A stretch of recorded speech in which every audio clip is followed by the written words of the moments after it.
A guerra com o Irã foi um grande revés para os Estados Unidos. Nenhum dos seus principais objetivos foi alcançado. O governo do Irã segue no poder. Seu estoque nuclear permanece no lugar. Suas capacidades de mísseis e drones estão, em grande parte, preservadas. Ao mesmo tempo, Teherã mostrou que pode interromper o tráfego pelo Estreito de Hormuz sempre que quiser, o que lhe dá a capacidade de causar sérios danos econômicos aos seus vizinhos e a outros países. Bem-vindos ao Caspian Report, sou Shervan, seu apresentador. O episódio de hoje era muito aguardado por mim. O Estreito de Hormuz. Esse é o assunto do momento sobre o qual todos estão falando atualmente. É assim que a situação está neste exato momento, em tempo real. Os navios estão se alinhando para pagar o pedágio e atravessar o estreito, mas o número de embarcações entrando e saindo é consideravelmente menor do que antes. Isto mostra os navios entrando e estes são os navios saindo. Enquanto isso, esta é a seção que foi fechada pelo Irã. Qualquer embarcação comercial que passar por ali sem ter conversado com o Irã será alvo deles. Deixe-me apenas filtrar os incidentes. Então, isso aqui mostra os locais onde navios foram alvo. Aliás, essa interface é do nosso app Delta Sweep. Ele rastreia os dados do AIS em tempo real e permite que você monitore a atividade no Estreito de Hormuz com uma clareza incomparável. Você pode testar em deltasweep.com. De qualquer forma, rastrear esses navios é difícil, pois há muita atividade na zona cinzenta. Alguns navios desligam seus sistemas de rastreamento, outros trocam de bandeira e de nome, e ainda outros basicamente transferem carga no mar, assim burlando as sanções. Essas atividades criam uma espécie de frota fantasma dentro e ao redor do Estreito de Hormuz. É só algo para se ter em mente. Olhando o quadro mais amplo, você pode ver quais países são mais afetados pelo fechamento do estreito e quais são os menos afetados. Interessante, os Estados Unidos estão entre os menos afetados. Graças ao fracking, os Estados Unidos conseguem suprir sua demanda interna. Este mapa aqui mostra todos os campos de petróleo e gás do mundo. A América do Norte tem mais que o suficiente para si. Mas agora, com a Venezuela sob seu controle, as refinarias no Texas podem transformar aquele petróleo bruto venezuelano em algo útil. Então, talvez daqui a alguns anos, possamos ver o petróleo venezuelano chegando aos mercados europeus pelos Estados Unidos. Mas, neste momento, com o fechamento do Estreito de Hormuz, alguns aliados dos Estados Unidos estão sob pressão, especialmente Japão, Coreia do Sul, Filipinas, Tailândia e grande parte da Europa. Se esses países não conseguirem restabelecer o fluxo estável de energia, seus estoques vão acabar em questão de meses. E, portanto, quando Trump pede aos aliados europeus e asiáticos que enviem navios de guerra e ajudem a reabrir o estreito, ele levanta um ponto válido. Esses países dependem mais do petróleo e gás do Golfo Pérsico do que os Estados Unidos. Mas nenhum deles quer se envolver diretamente. Então, por que Trump ainda quer abrir o estreito? Bem, os mercados de energia vão acabar se ajustando. Mesmo que os Estados Unidos tenham petróleo suficiente para suas necessidades, os preços vão subir quando os mercados globais mudarem. Além disso, embora Trump tenha usado uma retórica dura com os aliados, ele não pode permitir que esses aliados se enfraqueçam a ponto de afetar suas capacidades. Isto aqui mostra todas as bases militares americanas mais importantes no exterior. Se essas nações anfitriãs enfraquecessem, seria todo o guarda-chuva de segurança americano que sofreria um impacto. Sem esses aliados, veríamos uma redução na projeção de poder dos Estados Unidos. Então, de muitas maneiras, a crise de Hormuz é muito semelhante à crise de Suez de 1956, que marcou o fim dos impérios britânico e francês. Se os Estados Unidos continuarem agindo de forma imprudente, a crise de Hormuz pode desencadear o fim do seu império. Então Trump quer evitar isso a todo custo, o que nos leva à situação atual, com Trump negociando uma estratégia de saída. Agora, para Israel, nada disso importa. Israel vive em um plano geopolítico totalmente diferente. Para o governo de Netanyahu, o acordo de Trump com o Irã gera ansiedade porque eles teriam que lidar com as consequências de um acordo que não negociaram. Não é surpresa que isso esteja gerando atritos entre Trump e Netanyahu. Isso parece algo bem estranho de dizer. De modo geral, Trump tem sido um aliado excepcional para Israel. Realmente único, ele trouxe muitas vitórias políticas para Netanyahu. Ele reconheceu Jerusalém como capital de Israel e transferiu a embaixada dos Estados Unidos para lá. Ele reconheceu a soberania israelense sobre as colinas de Golã e continuou o apoio militar a Israel de forma geral. Na verdade, o apoio de Trump a Israel tem sido tão profundo que ele pode ser até mais popular em Israel do que Netanyahu. Mas Israel, e particularmente o governo de Netanyahu, tem muitas vulnerabilidades e deficiências. Principalmente, nenhuma das vitórias no campo de batalha que Israel conquistou nos últimos anos se traduziu em ganhos políticos. Nenhuma. Israel não conseguiu esmagar de forma decisiva o Irã, o Hezbollah ou mesmo o Hamas. E por isso Netanyahu precisa do apoio de Trump agora mais do que nunca.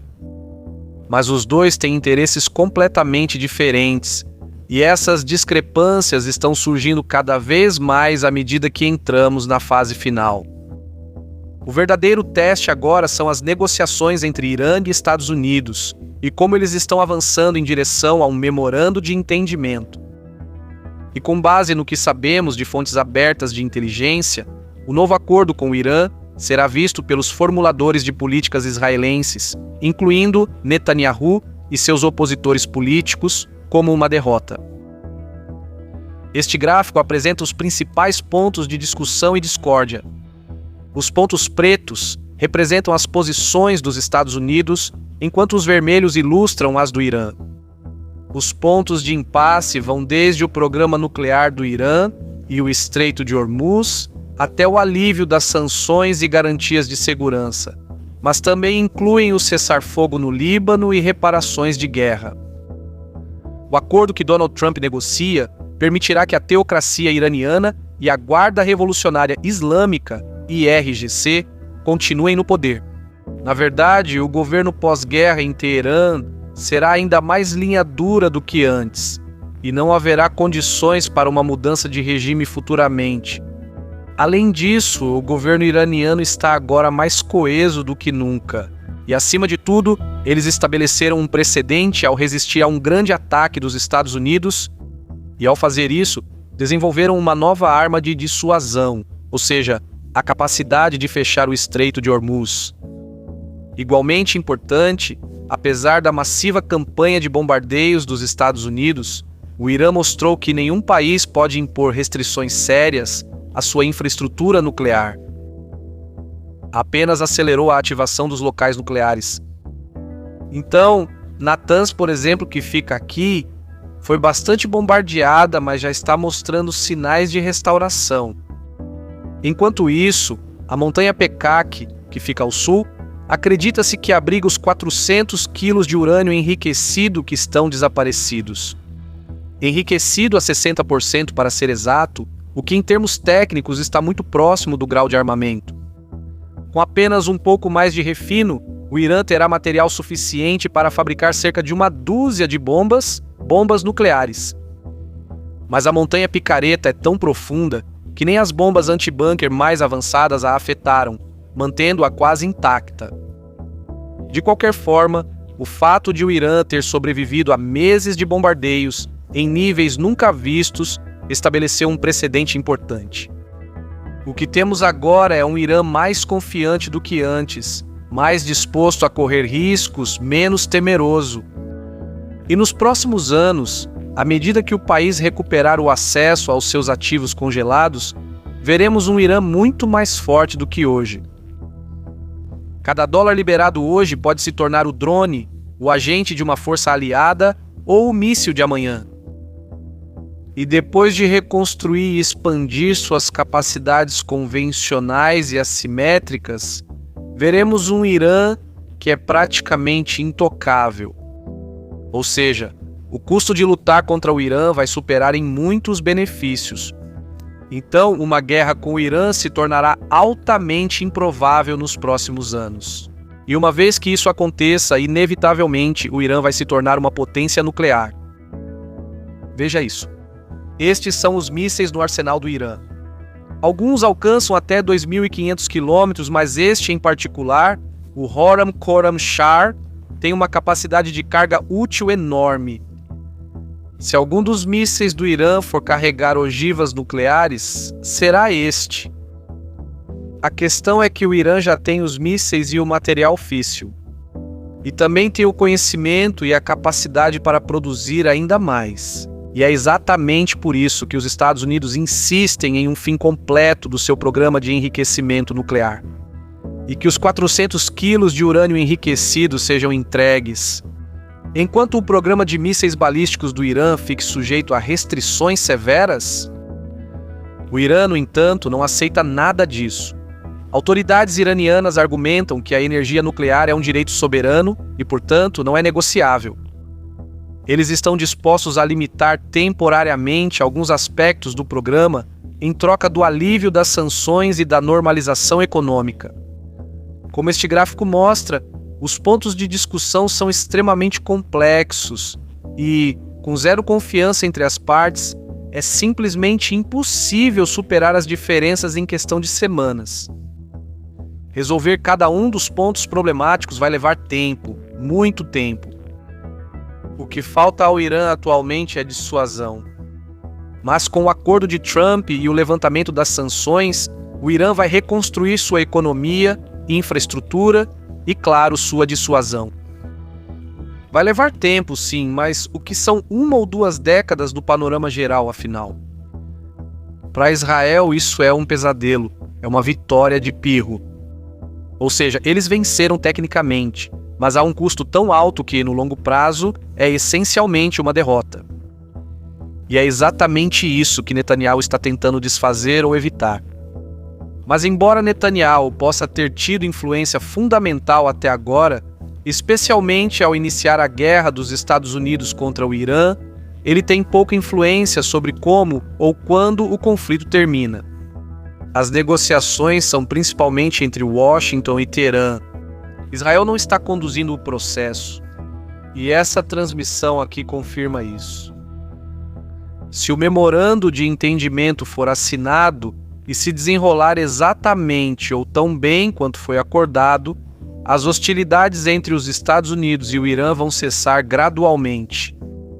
Isso então cria espaço para uma nova rodada de negociações, focando em todas as outras complicações, como a abertura do Estreito de Hormuz, o levantamento das sanções dos Estados Unidos, etc. Se tudo correr perfeitamente, então eventualmente o processo levará à normalização das relações entre o Irã e os Estados Unidos. Assim que isso acontecer, assim que o memorando for assinado, começará o jogo de empurra. Netanyahu vai apontar o dedo para Trump e argumentar que os Estados Unidos não conseguiram alcançar os objetivos políticos, enquanto Trump vai culpar Israel por ter ido longe demais no Líbano.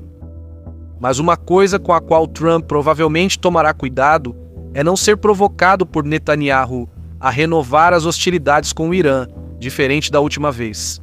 Então, do ponto de vista israelense, eles realmente precisam atrapalhar o acordo iminente entre os Estados Unidos e o Irã.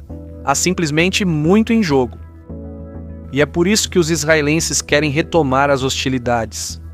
Eles acreditam que o Irã está agora em seu ponto mais fraco, sua capacidade militar diminuiu e seus grupos aliados, como o Hezbollah, estão sob pressão. Ao mesmo tempo, autoridades israelenses temem que o acordo de Trump possa deixar partes do programa nuclear do Irã intactas ou adiar decisões complexas para negociações futuras. E realmente parece que é exatamente isso. Os pontos críticos nucleares estão sendo adiados para uma data posterior, enquanto a reabertura do Estreito de Hormuz, que por si só tem pouca consequência para Israel, tornou-se a principal prioridade. Agora, para deixar claro, Os israelenses não temem um acordo ruim porque ele põe fim à guerra. Eles temem um acordo ruim porque isso poderia deixar o Irã como um estado limiar nuclear e permitir que ele se fortaleça ao longo dos anos. E por fim, atacar Israel no momento e lugar de sua escolha. Isso é estrategicamente perigoso para o Estado de Israel, até mesmo existencialmente. Vamos direto ao país rapidinho. Veja, Israel tem uma geografia terrível. No seu ponto mais largo, que seria aqui, tem apenas cerca de 110 quilômetros de largura. Mas no seu ponto mais estreito, aqui no norte, a distância da Cisjordânia até o mar é de apenas 17 quilômetros. E isso bem aqui te diz tudo o que você precisa saber. É exatamente por esse motivo que Israel nunca vai abrir mão do controle da Cisjordânia e permitir a formação de um Estado palestino independente. Sem a Cisjordânia, Israel não tem profundidade estratégica nenhuma. 17 quilômetros não deixam espaço para recuar, reagrupar e contra-atacar. Profundidade estratégica é essencial para a segurança nacional. Ela determina quanto tempo se tem para se recuperar de um ataque inicial. Espaço e tempo são talvez os dois componentes mais importantes da guerra. Poxa, mesmo com a Cisjordânia, Israel só tem 63 quilômetros de profundidade. Mas sem a Cisjordânia, sua existência se torna quase impossível. E é também por isso que os israelenses continuam expandindo assentamentos na Cisjordânia. Israel não tem planos de abrir mão do controle. Veja como está a situação até agora. A área B é onde há controle civil palestino, mas com segurança israelense.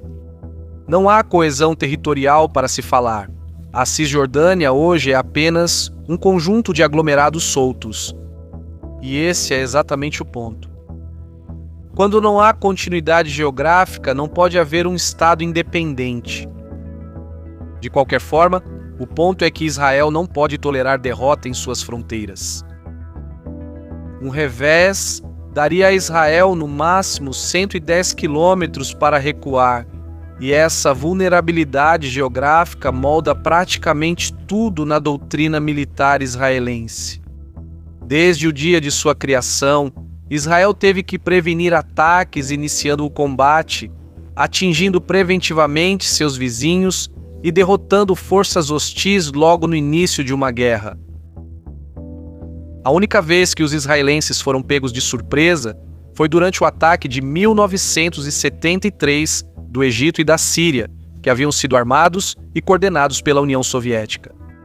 Israel estava à beira de ser dominado.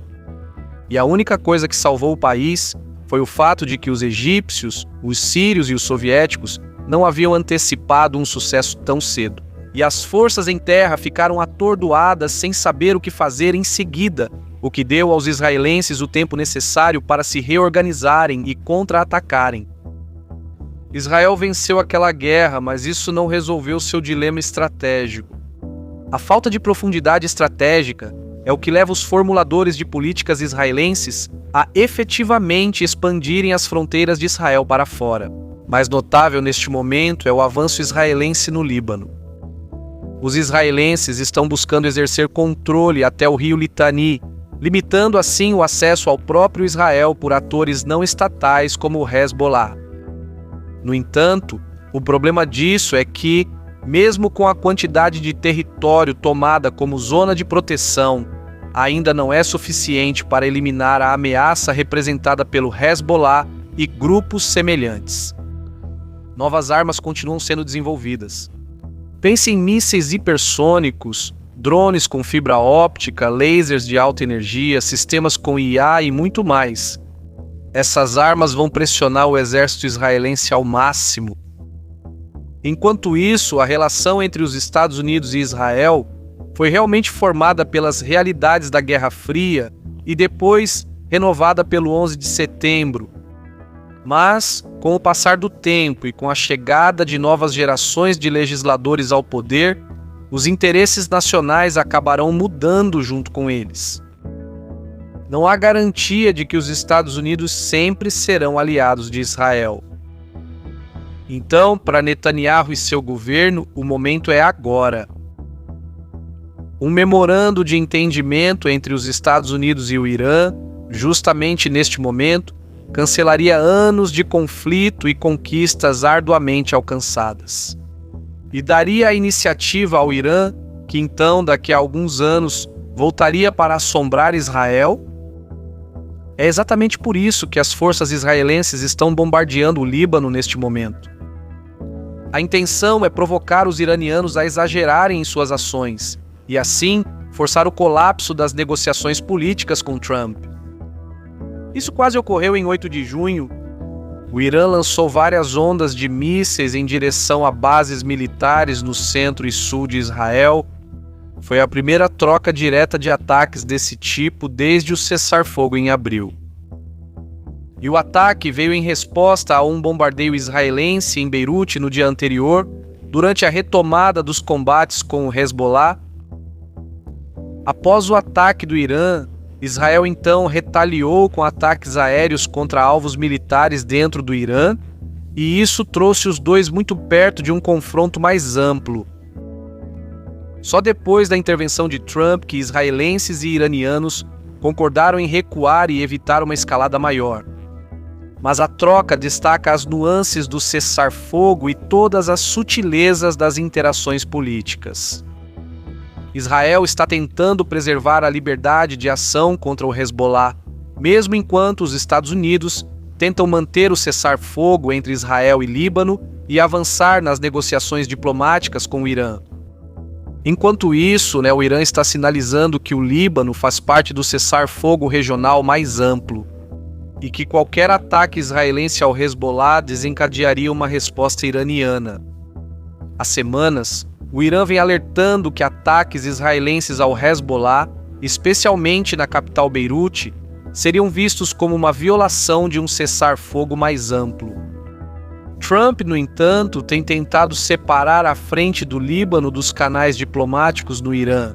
Portanto, ao lançar mísseis contra Israel em resposta aos acontecimentos no Líbano, o Irã está enviando uma mensagem clara de que as duas frentes estão conectadas.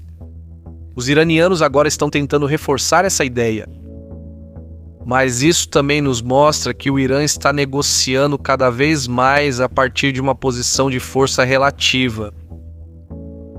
Agora, nem o Irã nem os Estados Unidos querem reiniciar as hostilidades. Mas a troca recente mostra como uma ação israelense no Líbano pode rapidamente se transformar em um confronto com o Irã e, assim, ameaçar as negociações com os Estados Unidos. Mas, além disso, em outubro, possivelmente antes, Israel realizará eleições. Então, na próxima rodada de ataques, Netanyahu enfrentará pressão interna para retaliar de forma mais decisiva e demonstrar força antes do período eleitoral. Em última análise, em um nível fundamental, os objetivos estratégicos dos Estados Unidos e de Israel diferem bastante. Netanyahu quer enfraquecer o Irã, reduzir sua influência regional e eliminar o risco nuclear. Trump, por outro lado, quer acabar com a guerra, estabilizar a região e estabilizar os mercados de energia, reabrir o Estreito de Hormuz e garantir uma saída diplomática, mesmo que não seja perfeita. Se esse processo avançar, os combates dariam lugar gradualmente a uma via diplomática. E é aqui que as opções de Israel ficam realmente mais complicadas. Os formuladores de políticas israelenses começariam então a procurar maneiras de desfazer o acordo, de atrapalhá-lo, mas não de uma forma que se volte abertamente contra Washington. Então a pressão se tornaria muito indireta. Por exemplo, Israel poderia intensificar suas operações de inteligência. Poderia procurar evidências de que o Irã está escondendo material nuclear ou violando os termos do acordo. Mesmo uma pequena violação poderia ser usada para argumentar que todo o processo é falho. Israel poderia então aumentar a pressão militar sobre os representantes iranianos como uma forma de provocar Teherã a reagir de forma exagerada. Também poderia levar a disputa para Washington, corrente contínua, onde grupos israelenses poderiam redobrar seus esforços de lobby no Congresso ou vazar informações de inteligência para pressionar os legisladores americanos. E são esforços como esses que podem colocar em risco o colapso total da via diplomática. Então, enquanto os formuladores de políticas americanos veem um acordo com o Irã como o fim de uma crise, os israelenses veem isso como o começo de algo ainda mais perigoso. Antes de terminarmos, uma nota sobre o Delta Sweep. Tudo mostrado neste episódio está disponível na plataforma. Ela reúne mapas, dados em tempo real, tráfego marítimo, atividade militar, infraestrutura e inteligência de fontes abertas em um único painel. E, sinceramente, é assim que conseguimos identificar desenvolvimentos incomuns antes que eles sejam noticiados pelas manchetes tradicionais.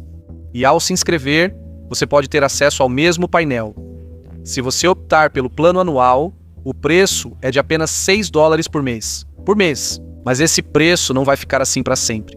À medida que adicionarmos mais ferramentas, mais camadas de dados e mais recursos, o preço vai aumentar permanentemente. Então esse é o preço mais baixo que o Delta Sweep vai ter.